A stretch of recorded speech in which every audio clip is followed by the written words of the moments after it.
tell say Saudi way beto na say nya de papa wo kwa nanim ball esra ne say nia waka me so say humi mobo na fa cheme a oye ni ye enti waka say ontumi wini ni president no ye mu bi kwa ye nkotodua no ka kire Erade say Erade hu akoa mobo kai say no ne sabi akwatafo a ewo Ghana ha etumi to nsa didi doctor started about 7 years 8 years ago or every birthday ho eno no wo moko ekodidi they say kai no Erade so akai no Erade akai na mpa yedamase ofanti wo de wo say yentimi nya wase dada because wo ye opania ye no one etifia to de bi jana no ye din na odi birikaba na ba be so anu nti wo so ye da ase munkoso ana munkure kakra ni mi say be yi nti wo ko edi ya fa nti ama party office for any general secretary na ka che general secretary say na no hu say osa na nasa was an enkrofo so hwe no kwan bi so enti on de akiri no ye ba biwi David general secretary asane nyira ne say asumdua aba yesi moja bi hwiagu si bibia nsi obi agiatu ye ka I think general secretary baby anani die wone di enkrofo di na tema bro be kan say early congress no na meba no ye ka early congress wonim say me kan wasa media na nka me support say e beto aba no November na ewo mode bad January 31st amanfo twetwa ya da pa ye mu bi opening bi wo anka mabodi di bat me di ha ye pasi egu party but won say e ba ye asumdwe ene bibia akoso asumdwe mu eninti general secretary say entra say ne wadi nkuni na party say party na asumdwe abam party na yidin na on na mpanyam for hye so no bibia akoso medase ofanti medase no pay don pope for hope pope make say e be do on say you do fala na wo de meka pope and the one send me mumu na mama vidash at won come pope for hope and pay we abawa memo ache abawa of abawa radio and no baby ampa when they were chat to swankasa abawa dero abawa na what to say nyam gusu shawe e de nyankopon ase na UK nso te say UK de boko okay we ye delegate na but I'm delegate okay opposition ye den the position ewo UK oh enye UK position am de ba me patron osubin awo ye patron osubin also be to aba as patron osubin yes oh I see as na DJ Mugabe ho ye na ho ye ono nso e be to aba as patron osubin okay mo ho mo hwe na mutie other media houses mo monitor social media sena na campaign e kom eni mo bedu Ghana so said si call ye no eye wonwa ne da sidero mamemfa akonya so na mentia atifo mutie na omo a ehwe sabre nyina metia omu nyina because the road dey kan mesa adamase mabo djuma papa wo kwaku the road godon ena da sebre me de me friend ono abo da sebre mabo djuma papa Dr. Mahmoud Bawumia edamase MPP nso edamase Ghana fo nso edamase friends ubusebi on say yenum bi de amanyosem na yesha ase nyene ena ye strong ewom na ahwa abrochefo ni bia omo de akira chenso omo akoma no enhyada enye den sa ese ye mu bi de enti u follow social media na nsema na ekoso atem didie ni ade na ye friend abawa party mu badwini na abawa party ni guo na abawa they say the party ni de ye betra opposition a chema ka dwom se de be party ni nya de be guo ye ntra opposition che se de na mo ka no e ba ase ye beto abada ntem no na abrochefo ni bebre buafu ene ye to ntem dodo ene ese nye ene mfa nkosi we de ebi nsida empanyfo anya de ene JFK ye mutwa ne papa na ya kire mu se nye general secretary ono nkwan decision na aba abonten empanyimfo na awesa ahye na no e na ode aba abonten ebi wo ha aka omote ase ebi wo nso aka omonte ase na wo twasere na campaign esi kwa na nipa ne bebre eyem ehyehye wo mu se anhwa na adane na me no sade na megidi esi wo soro mahimda ena man kan so say oh we dey ebe fan ayi bia na se be fa yi me de nima na se number 3 na be win ti da bia na me ka kire nkrofo even me be dru Ghana ha se kura ampo no omo a na bi wa number 1 e bi wa number 2 na che se me no omo e kasa ka kire omo se mesre mo a mamu nkoto aba ne nse no mutu muta number 3 de be win enti mo ntoma number 3 me kai se me ndana no pa na me bompae o MPP official platform so se Erade nka obi akoma na obi a na dwen se okoto aba oye delegate wa baga na ha okoto aba ase no Erade nka akoma no nto aba na number 3 because bi mo o ma sheda sa aba no o mbeto ase no mo amu nim ye nua be ma ya o ayi o trendy a o sun Friday odi mi enu pa anya asem ketwa sa ohun yes asem ketwa ranking member yes o me body pa ya down for no che say ono chairman Mugabe ma emfa wo monche ma fum kwan man chairman 1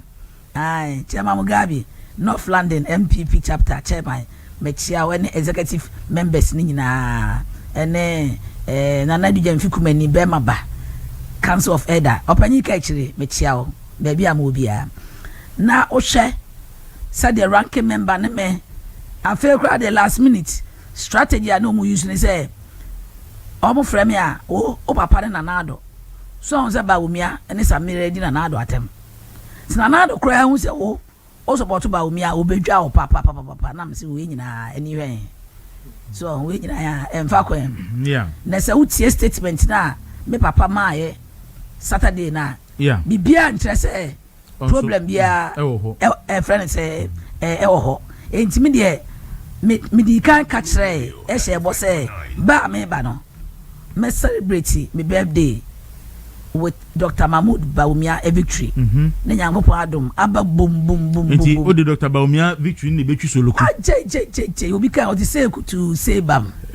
at the end they say they see ko here there obi kan o say fi bia ni ho eyoyopo emuda o fine enti we de ye be stress mo a na mototo ayampia anyway no said the Dr. Mahmoud Bawumia na aka no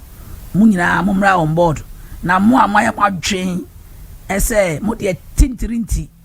moya madwen say de mo NDC for na moya madwen say mo betete party ni because Dr. Mahmoud Bawumia ewi no ya ntwema mo na anu asem ni nti no say 2024 year no ya ma 2028 e no so nya dey enye saa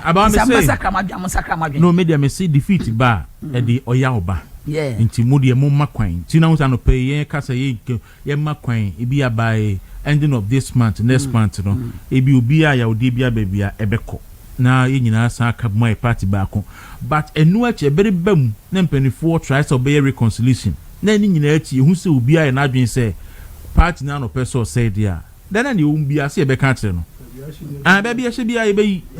nti ande nti yema so abiri de ode ha ho kura seja amafo aboka o amafo aboka amafo aboka me akrabeti amaboka pa Dr. Brian Champon say the coordinators ni bi di ni hamo pa omo di sika ni dwane ye akebi obo omode nti sabire ya odi kakra be wo ho nti de moma kwan na obia beef yenya asofo no ni beef no odi ase oti don't go and beef any pastor until say pastor na dia pulpit no politics obi so be pass ono watch obi so pa and say me watch no to so ono no enye aso no ye ono say no wadane ho politician odi ase say waja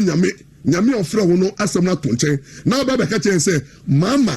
eso president die ebi mba identity mama manko na time no so a on tra so bo so kwa hene ne beba eye kwa sekike we say no na unyam spiritual man no u da to nchen wa ba hunemu na u kan kwa sekika na ne kwa sekika po na kan na say wa bon so be pa wa bon konjana constitution ka hunti ase si conference si kana wa kwa die dente no see attack the person the don't attack the ministry don't attack the calling the calling the German nyameni ni be di but attacking the kwasi asem no enti the okay no enye na asem ni bible bi emu o dey say osu pass am okay say mama amamu mama yobia say no sit no Ghana ye obia to say mama the president obedi ye no enti mama de he okoa he na beba. It's an insult to even NDC for it's an insult to people la omo and person contest NDC presidential primaries. It's an insult to Aruna Dusu friend say obia obeso contest insult to Bawumia nkofo because lawyer unim say enye say ebia odidi no many bidia enga obe support say ne time so on santana so ebia ye de onu nya free Mahama side eti no still no obe say otana so say de be ya obenya more way na che say ska bia yes won saka bia no ne say timi aka hwe primaries ya ye hwe asofofo yi nkom hye ahoro omod bai say de na wo ka ho asemi menim ne nti a Ghana asofofo omon pese bibi to say football bibi to say politics ombe yi om ho asi nchen wonye nyamedwuma no momfa ro de momma mpa ye ntaa kire say asumdwe nya den emra hwe say de binima si agu om anim ase wo media yi so shankom kire say ni pese masi na je say wodwe ho a wonte ase advice abele be man say osofo bia oye nyamedwuma bia no yɛmfa respect ma no yɛmfa obuo ma no but osofo bia odi nyamesɛma to nkyɛn na ɔde ne popular politics ɔno a politician I see also the pastor a politician and the politician because all I saw no some more kind say mama entra so na o ja de tia mahina enti mama entra so tam openo obekono in Bible mu any political wish and because wakotiska yes na so that man yes the payroll Flaster House o dey say enti Ghana sifo sika na onye edi nti no ato na kensam keka sa ati nto nyasa bi enim enti eno say no take na no so obusu bempa no na dream wo from because na dream ni from a osofo be jai nyame calling aya call ato nchen na what but to the law say Ghana constitution say president be end 2 terms na ka ya transfer san kan kromu transfer afibɔ ya transfer ka kufomu transfer afibɔ ya transfer atamo transfer afibɔ na we ja ya meduma to nchen na oba hu na mu na esansa na school kokɔ ɛwɔ down na fe so omo betwa no hia no nya so oni good counselors una what I say we dey try so for getting no mutia we show the issue na we share the level of intellect na san ko free na